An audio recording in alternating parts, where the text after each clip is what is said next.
Сәлем оқырман, қызыл пияз несімен пайдалы? Қызыл пияз бай құрамы арқасында тұрақты пайдалану денсаулық жағдайын жақсартады. Витамин мен минералдың көзі. Арнаны 96% оқырман тіркелусіз қарайды екен.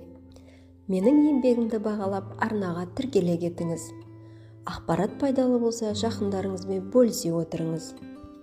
100 грамм қызыл пияз құрамында бета-каротин, витамин К, витамин С, витамин В3, В4, В5, В6, В9, кальций, селен, темір, магний, мед, цинк, фосфор, калий, натрийге бай болып келеді.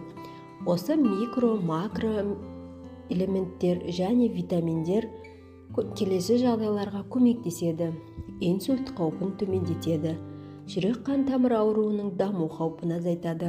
Жаман холестерин жиналуы